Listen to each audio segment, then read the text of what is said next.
大家好，欢迎收听新一期的闲聊中文，我是夏安，很高兴又在这个美好的时间和大家见面了。大家好，我是李文，夏安。今天在节目开始之前，我想先和大家分享一个美国朋友的故事。他叫汤姆，学了整整2年的中文，上个月终于开心的去中国旅游了。哇，学了2年才去中国，那他一定觉得非常激动。一开始是的，他以为可以用课本上学到的句子和中国人开心的聊天，可是他回国后却非常难过。他说每次他非常自信地说完一句话，周围的中国人就会突然不说话了，用很奇怪的眼神看着他，气氛非常尴尬。他问我，语文，我是不是像一个机器人在说话？像一个机器人。李文，汤姆遇到的问题可以说是99%的外国游客第一次去中国时都会遇到的。到底是什么问题？难道我们的课本有错吗？在你去中国之前，你从课本上学了很多句子，在语法上，它们完全没有错。但是，如果你走在中国的街头，用这些课本上的句子和真实的中国人说话，你听起来就会像一个机器人，甚至会引起那种尴尬的沉默。天哪，我们辛辛苦苦学了那么久，结果像个机器人，那我们应该怎么办？别担心，今天我们要来盘点外国游客最常说错的5句中文。我会告诉你为什么说错了，而且我会教你真正的中国本地人到底是怎么说的。太棒了，这绝对是去中国旅游必须要听的节目。我已经准备好小本子了。我们从哪一句开始？我们先想象一个场景，李文，如果你去中国餐厅吃饭，决定好要吃什么了，你要叫人来点菜，在课本上你是怎么学的？这太简单了，我会大声喊服务员。没错，很多外国朋友一进餐厅就会大喊服务员。但现在，如果你在任何地方都直接大喊服务员，会让人觉得有点生硬，像在命令别人。特别是在高级一点的餐厅，或者去南方城市，这样喊显得不够亲切。那我应该怎么叫他们呢？我不知道他们的名字呀。其实非常简单，最常用的一句话就是“你好”，你不需要大喊，你只需要微笑着举起手，对他说“你好，点菜”或者“你好，买单”。你好，买单。哇，听起来确实温柔很多，也更有礼貌。是的，如果你去的是路边的小饭馆，比如吃面条的小店，你可以直接大声叫店的主人、老板或者老板娘。叫老板听起来非常接地气，就像我是这家店的老朋友一样。没错，最有趣的是，如果你去中国的南方城市，比如成都或者广州，大家会叫年轻的男服务员帅哥，叫年轻的女服务员美女。帅哥、美女，在西方国家，这样叫别人会被觉得是在谈恋爱或者是坏人。这是文化的不同。在中国的南方城市，帅哥美女就是一个最普通的称呼，你可以非常自然地说帅哥，拿一下菜单。太好玩了！去高级餐厅举手说你好，去小饭馆大喊老板，去南方开心的叫帅哥美女，再也不要干巴巴的喊服务员了。很好，进入第2个场景。李文，在人多拥挤的早高峰地铁上，你不小心踩到了别人的脚，用中文你会怎么说？我会马上认真的说对不起。但是李文，如果你只是轻轻踩了一下，你很严肃地说对不起，那个中国人可能会吓一跳，因为在中国人的心里，对不起这个词非常重。重是什么意思？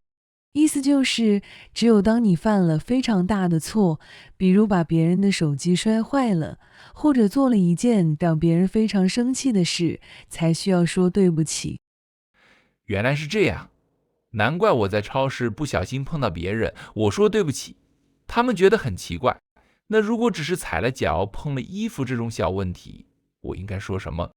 你需要用一个全中国人都爱用的万能神词，不好意思。它的意思是我觉得有点尴尬，踩了脚，你可以笑着说，哎呀，不好意思，踩到你了。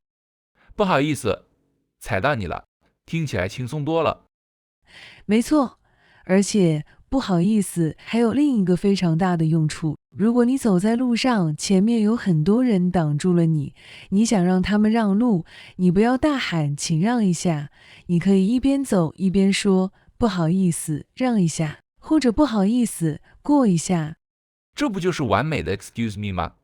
夜市里人那么多，我以后要别人让路就说不好意思。如果是问路呢？也可以，你可以微笑着说不好意思，请问地铁站在哪？哇，小错误、借过、问路，全都可以用不好意思。这句话一定要重重的记在笔记本上。第三个场景，李文，你在中国旅游的时候，有没有遇到街边卖东西的人一直跟着你？有，我去爬山的时候，很多阿姨手里拿着帽子或者水，一直跟着我问：帅哥，买水吗？很便宜的。这个时候，如果你不想买，你怎么拒绝？课本教过，我会摆摆手，非常清楚、非常大声地说：我不要。李文，如果你对一个中国人说“我不要”，气氛会瞬间变得非常尴尬。在中国人听起来，直接说“我不要”，就像是一个3岁的小孩子在发脾气。像小孩子发脾气。是的，你可以想象妈妈给孩子吃胡萝卜，孩子生气的大叫“我不要”，而且“我不要”听起来非常生硬，带有很强的攻击性，很不礼貌。天哪，我真的不想没有礼貌，那我该怎么拒绝，才能让他们不要再跟着我了呢？这句话非常简单，你只需要微笑着对他们说“不用了，谢谢”。不用了，谢谢。意思是 no need thanks， 对吗？是的，不用了，谢谢是一句完美的防身神句，它非常有礼貌，同时又非常清楚地告诉对方我不需要你的东西。如果在餐厅里，服务员问你要不要加一杯饮料，你也可以用这句话。不用了，谢谢，我吃饱了，真是太有用了。千万不要像小宝宝一样大喊我不要了，要像个成熟的大人一样说不用了，谢谢。第四个场景，李文，你遇到中国朋友的时候，他们一定经常夸奖你吧？是的，中国人非常热情，我只说了一句你好，他们就会大声说：哇，你的中文太好了。当他们夸你的中文很好的时候，你是怎么回答的呢？既然别人夸我，我当然要礼貌地表示感谢，所以我每次都非常自信地笑着说谢谢。李文，你知道吗？每次你自信地说完谢谢，你的中国朋友可能心里都在想，哇，这个老外真的非常自信啊。什么？说谢谢，难道错了吗？在西方，有人夸我衣服好看，我不说谢谢才是没有礼貌呢。这是西方文化，但在中国文化里，有一件非常重要的事情，那就是谦虚。在中国，如果别人夸你，你马上开心地说谢谢，就等于在告诉他，对，我也觉得我的中文非常棒，我是最厉害的。我真的没有骄傲。那在中国，别人夸我，我应该怎么办？当别人夸你的时候，你不要说谢谢，你要连连摆手，一边摇头一边说没有没有。没有没有，别人说我中文好，我说没有没有。对，意思是没有那么好。除了没有没有，还有一个更高级、更地道的词，哪里哪里。哪里哪里？这太奇怪了，这也是谦虚的意思吗？是的，意思就是我的优点在哪里，我看不到啊，我没有那么好。如果你能用哪里哪里来回答夸奖，中国人一定会非常惊讶，觉得你是一个真正的中国通。太好玩了，这是一场有趣的谦虚游戏。以后听到夸奖，我第一反应绝对不是谢谢，而是摆手说没有没有，哪里哪里。马上到最后一个场景了。每次我们和朋友聚会结束要离开的时候，你说什么？这个我肯定不会错。课本上每一课的最后都有2个字：再见。没错，可是李玟在现实生活中，除了在新闻里或者在学校里跟老师说话，中国人每天和朋友分开，其实很少说再见，因为再见这个词听起来太正式、太严肃了。太正式了。是的，就像你在和你的大老板说话，或者去很远的地方，好几年见不到了。如果每天下班的时候，你对同事非常认真地说再见，他们可能会以为你明天要辞职不来了。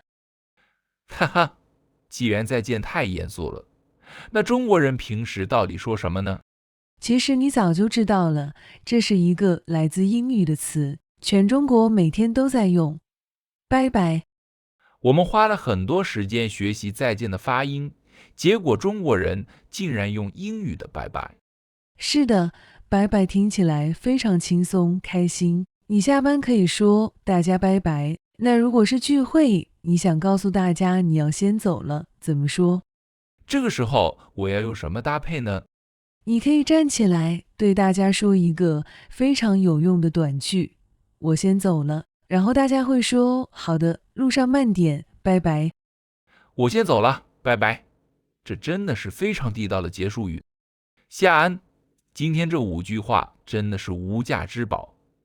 课本上教的和生活里真实说的完全是两码事。在我们结束之前，快速帮大家复习一遍吧。没问题，大家跟我一起回忆。第一，在餐厅叫人，不要大喊服务员，你应该举手微笑着说你好。在小饭馆可以叫老板，在南方城市可以开心的叫帅哥美女。记住了，你好，老板，帅哥美女。第二，踩到别人的脚或者想让人让路，不要严肃地说对不起，你应该说万能词不好意思，或者不好意思，让一下。记住了，不好意思，每天都要学着用。第三，你想拒绝街边的推销，千万不要像小宝宝一样大喊我不要，你要微笑着说不用了，谢谢。记住了，不用了，谢谢。第四，中国朋友夸你，你不要骄傲地说谢谢，你要连连摆手，展示你的谦虚，说没有没有，或者哪里哪里。记住了，没有没有，哪里哪里。第五，和朋友结束聊天要离开了，不要像大老板一样说再见，你要开心地说拜拜。如果是离开聚会，可以说我先走了。只要把这5句话用在对的地方，中国朋友一定会睁大眼睛说：哇，你是不是在中国偷偷生活了很久？没错，各位听众朋友们，你在中国旅游或者和中国朋友聊天的时候，还遇到过哪些课本上没教的真实中文呢？非常欢迎大家在我们的评论区告诉我们。如果你喜欢今天的节目，请一定要订阅我们的频道。是的，这对我们非常重要，感谢大家的支持。今天非常开心，我们下期节目再见了，拜拜。大家拜拜。